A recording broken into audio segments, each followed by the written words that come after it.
नमस्कार, मैं हूं विकास सुखीजा। आप देख रहे हैं अब तक टाइम। दोस्तों, आपको बता दें करनाल में जितनी तेज़ी से कोविड के केस बढ़ रहे हैं, आपको बता दें कहीं ना कहीं लोगों की लापरवाही सामने आ रही है। अब आज हम पहुंचे इस पूरे मामले को लेकर यहाँ के करनाल के सिविल सर्जन के पास, डॉक्टर योगेश शर्मा के पास। उनसे जानना चाहेंगे कि इस समय करनाल के अंदर कोविड के केसेस को लेकर क्या स्थिति है। डॉक्टर साहब, क्या स्थिति चल रही है इस समय? कोविड के केस काफ़ी बढ़ रहे हैं। देखिए, पिछले कुछ दिनों में पूरे हरियाणा राज्य में और साथ में करनाल डिस्ट्रिक्ट में भी केसेस में काफ़ी बढ़ोतरी हुई है। और कल शाम तक हमारे पास 184 एक्टिव केसेस थे। अभी तक जो सुबह से रिपोर्ट आई है उनमें 94 पॉजिटिव केसेस की रिपोर्ट आ चुकी है। तो कहीं ना कहीं केसेस बहुत तेज़ी से बढ़ रहे हैं। तो इसलिए मैं सबसे अनुरोध करना चाहूँगा कि कृपया इसको हल्के में मत लें कि बहुत सीरियस इस वक्त सिचुएशन होती जा रही है। भारतवर्ष की बात करें तो पूरे 90,000 से ज़्यादा केसेस एक ही दिन में अब आज आए हैं। तो कृपया इसको सीरियसली लें।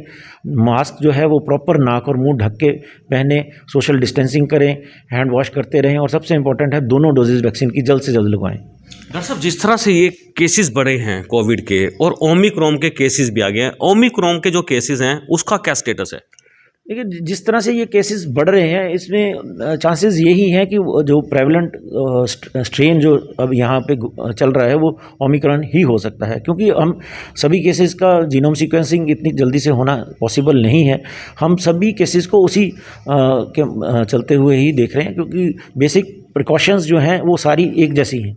लेकिन क्योंकि केसेस इतनी स्पीड से बढ़ रहे हैं तो क्यों इन्फेक्शियस स्ट्रेन है ओमिक्रॉन जो है, तो ऐसा अंदेशा है कि मोस्टली केसेस हो सकता है, क्योंकि दिल्ली में लगभग 85% केसेस जो हैं वो ओमिक्रॉन के आ रहे हैं।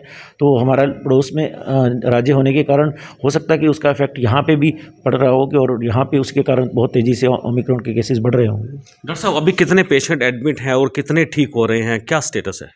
ये थोड़ी इसमें सिल्वर लाइनिंग कहें, अच्छी बात ये है कि हमारे हॉस्पिटलाइजेशन अभी नहीं बढ़ा है। अगर कल तक शाम तक की बात करें तो 184 एक्टिव केसेस में केवल 3 केसेस ऐसे थे जो हॉस्पिटलाइज थे, और वो भी कोई बहुत ज़्यादा सिक नहीं थे। तो इसलिए केसेस हॉस्पिटलाइजेशन इतनी ज़्यादा नहीं बढ़े हैं, लेकिन केसेस में बहुत ज़्यादा तेज़ी से बढ़ोतरी हुई है। डॉक्टर साहब, कोरोना वैक्सीन को लेकर अभियान चलाया जा रहा है और बच्चों की भी वैक्सीन स्टार्ट हो चुकी है। इसके बारे में क्या बताना चाहेंगे कि जो अभियान है वो कहाँ तक पहुँचा? देखिए, सबसे पहले तो जो हमारी अडल्ट वैक्सीनेशन चल रही है 18+ की, उसमें बारे में बताऊंगा कि हमारे करनाल डिस्ट्रिक्ट ने आज हमारी 20 लाख डोजेज़ जो हैं वो कंप्लीट कर ली हैं। तो हम हरियाणा में 3rd नंबर पे हमारी मैक्सिमम डोजेज़ जो हैं अब तक लगी हैं। लेकिन एक चिंता का विषय ये है कि हमारी जो सेकेंड डोज़ है वो लगभग 1.5 लाख लोग ऐसे हैं जिनकी सेकेंड डोज़ ड्यू हो चुकी है और वो कहीं ना कहीं जल्दी से वैक्सीनेशन नहीं करवा रहे। तो मेरी सबसे अनुरोध रहेगा कि कृपया, ये बहुत इस वक्त मुश्किल टाइम है, कृपया जल्द से जल्द अपनी सेकेंड डोज लगवाएं।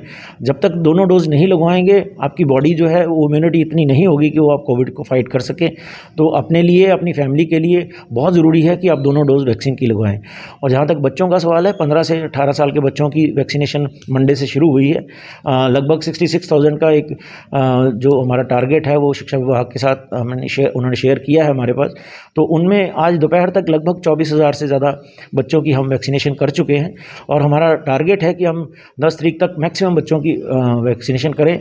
इसमें भी मैं अपने सभी जो अभिभावक हैं, पेरेंट्स हैं बच्चों के, उनको एक रिक्वेस्ट करना चाहूँगा कि हमने लगभग 100 केंद्र ऐसे बना रखे हैं डिस्ट्रिक्ट में जहाँ पे 15 से 18 साल के बच्चों की वैक्सीनेशन लग रही है, स्कूल्स में वैक्सीनेशन लग रही है। तो कृपया जल्द से जल्द जो है बच्चों को वैक्सीनेट करवाएं। अपने न केवल बच्चे सुरक्षित होंगे, पूरे फैमिली इसके चलते हुए सुरक्षित होगी। तो वैक्सीन जल्द से जल्द लगवाएं। डॉक्टर साहब, करनाल के लोगों को क्या मैसेज देना चाहेंगे कि क्योंकि इस समय अधिकतर लोग देखने में आ रहा है कि मास्क नहीं लगाते हैं, डीसी एसपी खुद सड़कों पे उतर के लोगों के चालान काट रहे हैं, तो आप क्या मैसेज देना चाहेंगे?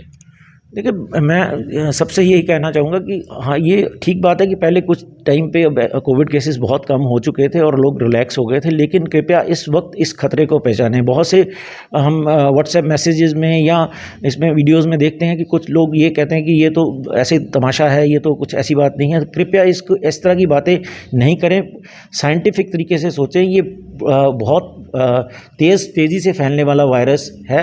तो कृपया ये अपने लिए, अपनी फैमिली के लिए, अपने सोसाइटी के लिए मास्क ही एकमात्र चीज़ है जिससे हम इसको डिले कर सकते हैं। मास्क भी नाक और मुंह दोनों ढक के मास्क पहने और सोशल डिस्टेंसिंग रखें। जो गवर्नमेंट ने इंस्ट्रक्शंस दी हैं उसकी कृपया पालना करें। घर से बाहर बिना कार्य के बहुत ही ज़रूरी जब तक ना हो मत निकले और दोनों डोज वैक्सीन की जल्द से जल्द निकालें। धन्यवाद डॉक्टर साहब। दोस्तों आपको बता दें, जिस तरह से खबर निकल के सामने आई है, करनाल के 1.5 लाख लोग ऐसे हैं जिन्होंने सेकंड डोज नहीं ली है। और आपको बता दें, जो ये लोग हैं 1.5 लाख लोग, हम भी चाहेंगे कि ये तुरंत अपनी सेकंड डोज ले लें। आप देख रहे हैं अब तक टाइम्स में हूं विकास वकील अपने साथी कृष्ण के साथ। नमस्कार, जय हिंद, जय भारत।